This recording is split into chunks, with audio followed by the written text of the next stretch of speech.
Right now, you are paying about $73 a month for water that smells faintly of chlorine when you fill the kettle, and there is a white ring of hardness scale inside that kettle you have stopped noticing. The faucet you just turned on cost you nothing to turn, but you will pay for that single turn every month for the rest of your life. And the taste you cannot quite name is the taste of a pipe, not the taste of water. Here is the number that changes everything: $0. That is what a properly sited hand-driven well costs to operate, with no electricity, no monthly bill, no utility, no meter, no inspector standing in your yard with a clipboard. 4 to 7 gallons a minute is what a good shallow point well in Lancaster County will give you, sustained year after year, with nothing but a leather valve and your own arm. And my people have been pulling cold, sweet water out of the ground this way since 1737, when the first Stoltzfus families crossed into Berks County looking for ground that would hold them. The Safe Drinking Water Act of 1974 made certain you would never be told how. After my last video on the Amish spring house, hundreds of you wrote in asking the same question. What about people without a spring? What about a well that never runs dry, never needs power, never needs the utility, never asks permission? When I was 9 years old, my grandfather Eli Fisher walked me out behind the dairy barn in Leacock Township and put my small hand on the cast iron pump handle. It was August. The handle was cold even in August. The leather packing squeaked once, twice, and then the first burst of 52-degree water hit the granite trough, and I jumped back because the cold of it surprised me. My grandfather laughed without making a sound. If you already own a house, even on a quarter-acre lot in town, this is for you. I am going to show you why this knowledge was buried, and I am going to show you the under $500 version you can drive into your own yard in one Saturday. I am Amos Fisher, and you are watching Amos Fisher Reveals.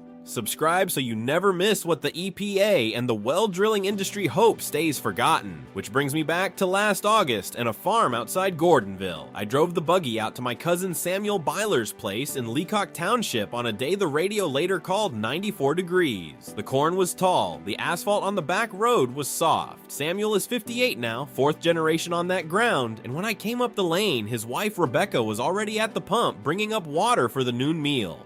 The pump is a cast iron pitcher pump bolted to a hemlock plank her grandfather cut and planed in 1958. The drive pipe is 1 1/4 inch galvanized steel, 26 feet straight down into a sandpoint screen with a brass foot valve. Rebecca worked the handle 3 times. Slow, steady, the thunk hiss of the leather plunger settling, then the climb, and on the 4th stroke the water came up, 53 degrees. I know because Samuel keeps the thermometer screwed to the side of the trough. In a heat wave of 94 degrees, the water from that pipe was 53 degrees, and inside 8 seconds, the cast spout was wet with condensation. I took the tin dipper off the nail. I drank. Iron, sweet, cold. The same iron, the same cold, the same century. Samuel handed me the family ledger, kept since 1891, where his great-grandfather had marked the well depth and the spring yield every April in a clean square hand. The 1907 entry was in pencil, and the pencil was still dark. And then he told me that in 2019, the township inspector had come up that same lane and told him the well didn't exist on any modern map. The inspector standing in his yard had no checkbox for what was feeding his family. Samuel just nodded at him. Rebecca poured the man a cup. He did not drink it. Now, here is the part nobody tells you. The principle that lifts your drinking water is not new, and it is not complicated. It is atmospheric pressure. The air around you presses down at 14.7 pounds per square inch at sea level, and that pressure will push a column of water up a sealed pipe about 33.9 feet before the column breaks. A pitcher pump is nothing more than a one-way leather flap that traps that column and lifts it the rest of the way out. That is the entire machine. No motor, no hum, no filter cartridge, just leather and air. The German philosopher Otto von Guericke proved this in 1654 with brass hemispheres and a vacuum he could not break with horses. The American patent records show pitcher pumps in production by the 1840s, mass-produced in Ohio foundries by the 1860s. An embarrassingly simple solution existed 200 years before the well drilling industry that buried it. The $30,000 modern well system you see advertised in the back of the farm paper replaced a $40 piece of physics, and the physics did not get worse with time. Long before the leather and the cast iron, there was the qanat. Around 1000 BCE on the Iranian plateau, the Persians cut underground galleries through gravel and shale, sloping them at 1 in 1,000, tapping shallow aquifers and walking the water for miles downhill by gravity alone. No pumps, no electricity. Cold air rises out of a Qanat shaft in 110-degree desert because the water below is doing what water does. UNESCO inscribed the Persian Qanat system as a World Heritage Site in 2016.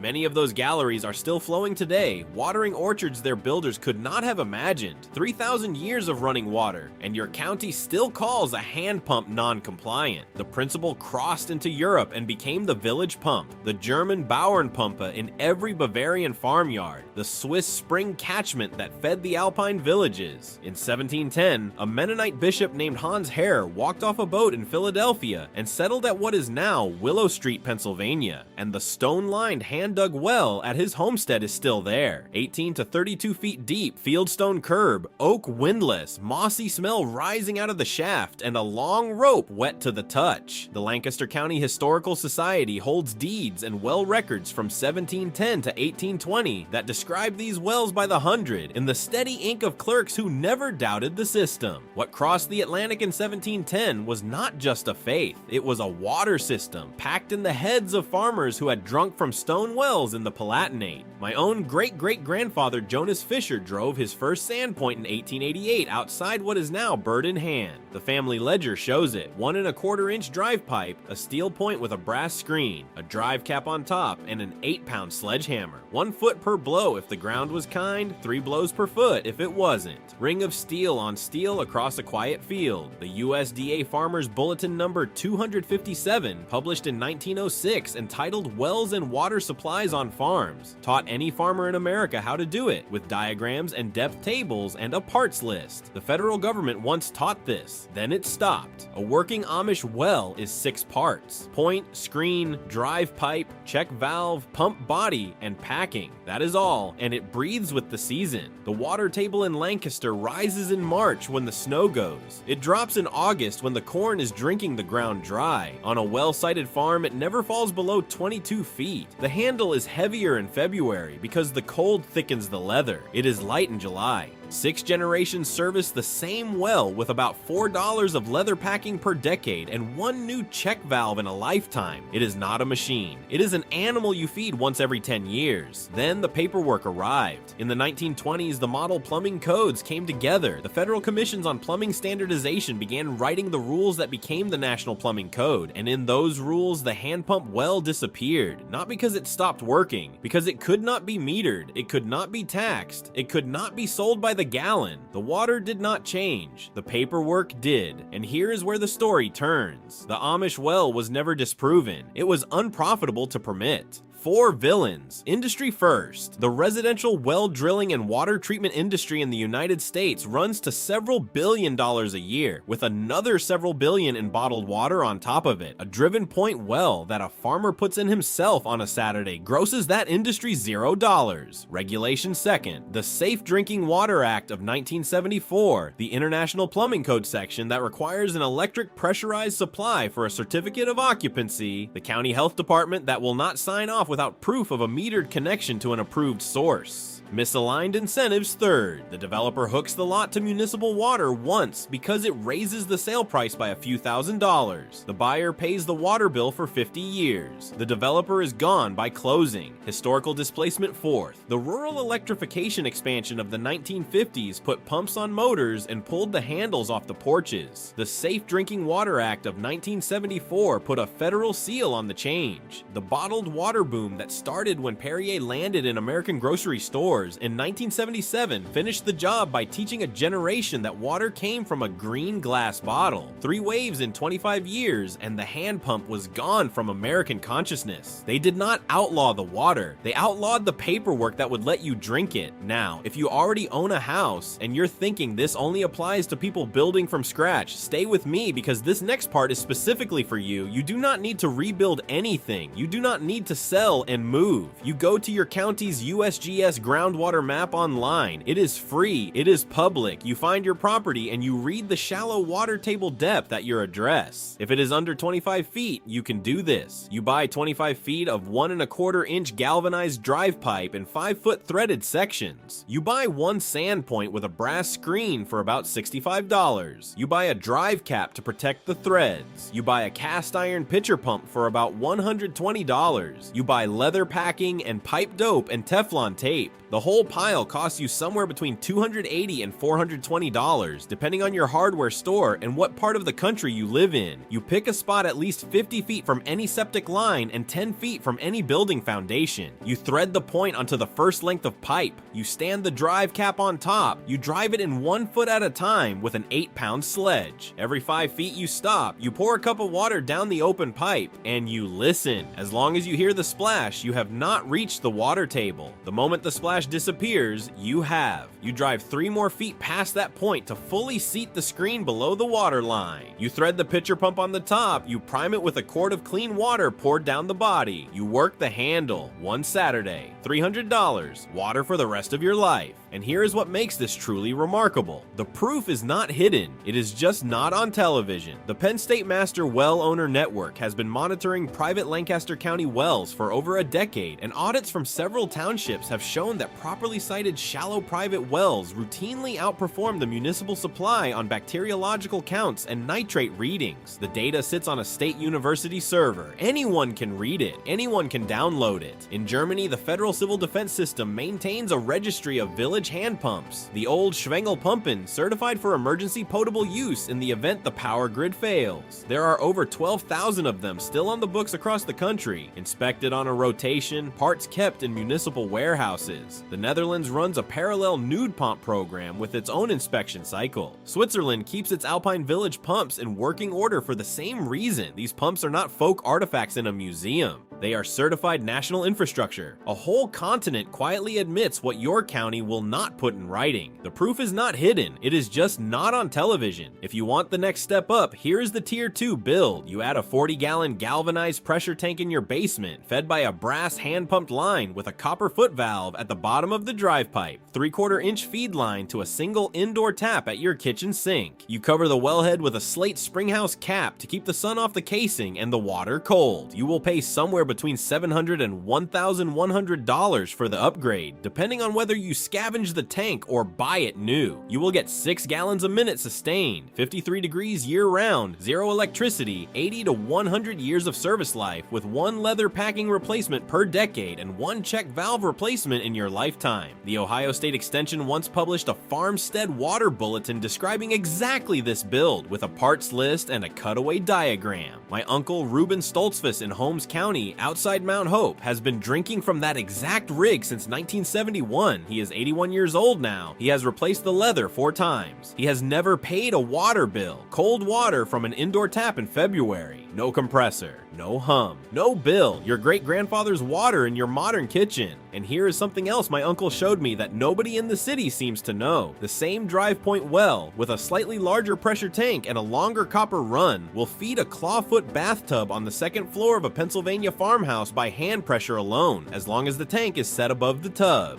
My cousin Eli Miller in Charm, Ohio runs his entire kitchen, wash basin, and a single 2nd floor bathroom off 1 hand pump and 1 pressure tank.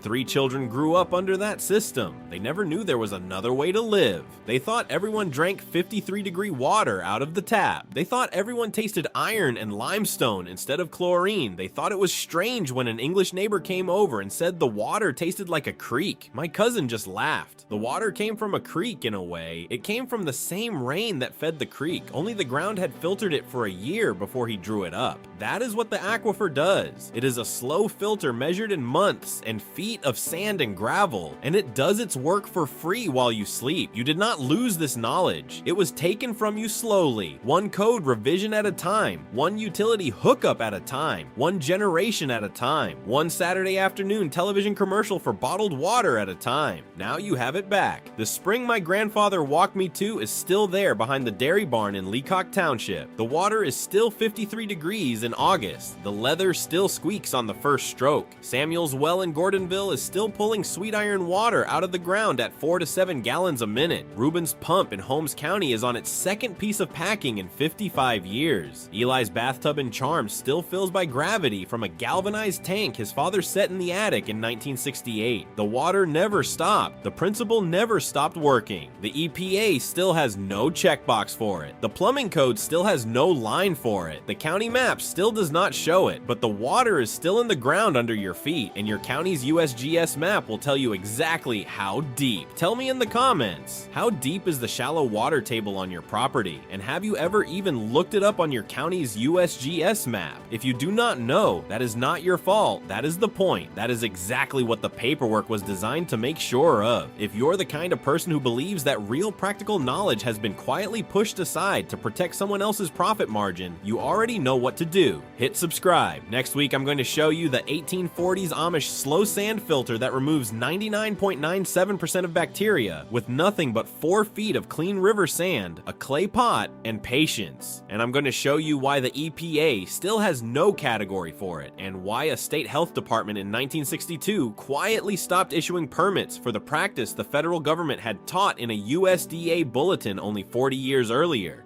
The water is still in the ground. It is still cold. It is still yours. They just hoped you would forget how to ask for it.